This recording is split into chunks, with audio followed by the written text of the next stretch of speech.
Police housing corporation చైర్మన్గా కళ్యాణం శ్రీనివాస్ బాధ్యతలు చేపట్టారు. పోలీస్ డిపార్ట్మెంట్లో అనేక సమస్యలు పెండింగ్లో ఉన్నాయని, వాటి పరిష్కారానికి కృషి చేస్తానని శ్రీనివాస్ తెలిపారు. తనను నమ్మి ఈ బాధ్యతలు అప్పగించిన CM Chandrababu, deputy CM Pawan కళ్యాణ్కి ప్రత్యేక కృతజ్ఞతలు తెలిపారు. పార్టీలో కష్టపడ్డ వారికి తగిన సమయంలో గుర్తింపు ఖచ్చితంగా వస్తుందంటున్న కేకేతో మా correspondent Rajesh face to face.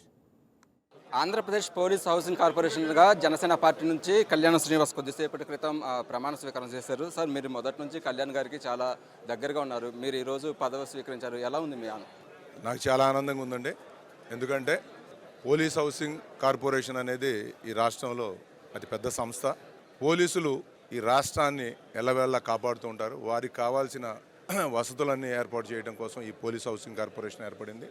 Police housing corporation సంబంధించిన వర్క్సే కాకుండా ఈ రాష్ట్రంలో గవర్నమెంట్కి సంబంధించిన ఎనీ వర్క్స్ టేకప్ చేస్తుంది హౌసింగ్ కార్పొరేషన్. నాకు ఈ పోలీస్ హౌసింగ్ కార్పొరేషన్కి చైర్మన్గా నన్ను నియమించిన గౌరవ ముఖ్యమంత్రి వర్యులు నారా చంద్రబాబు నాయుడు గారికి, అలానే గౌరవ ఉప ముఖ్యమంత్రి వర్యులు పవన్ కళ్యాణ్ గారికి నా యొక్క ప్రత్యేక ధన్యవాదాలండి. ఎందుకంటే ఇందుట్లో ఈ రాష్ట్రానికి సేవ చేసే అవకాశం చాలా ఉంటుంది కాబట్టి అలాంటి అవకాశం నాకు కల్పించినందుకు తప్పకుండా ఈ పోలీస్ హౌసింగ్ కార్పొరేషన్ కోసం నా వంతు కృషి చేస్తానని చెప్పి తెలియజేస్తున్నాను. సార్, అంటే గతంలో వైసీపీ ప్రభుత్వంలో ఈ కార్పొరేషన్లు అనేక కార్పొరేషన్లు ఉన్నాయి. ఈ పోలీస్ హౌసింగ్ సంబంధించి ఆ గత ప్రభుత్వ పాలన మీద మీరు ఏమైనా రివ్యూ చేశారు సార్ ఇప్పటివరకు?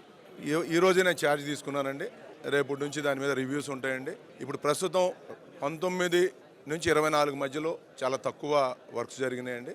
గతంలో 2014 నుంచి 19 మధ్యలో అయితే మటుకు మ్యాక్సిమం వర్క్స్ చంద్రబాబు నాయుడు గారి హయాంలోనే మోడల్ పోలీసు స్టేషన్స్ చాలా కట్టుబడి చేయడం జరిగింది.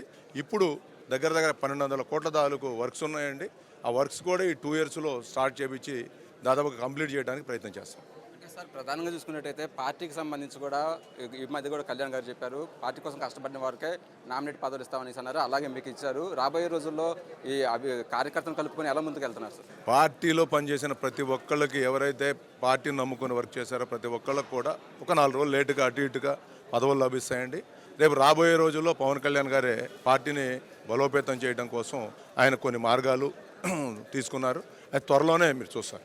సార్, మీరు తీసుకున్నారు కాబట్టి ప్రజెంట్ రాబోయే రోజుల్లో పోలీస్ హౌసింగ్ సంబంధించి కావచ్చు, వాళ్ళ సమస్యల మీద కావచ్చు, ఎలాంటి ప్రణాళికతో ముందుకెళ్తున్నారు సార్?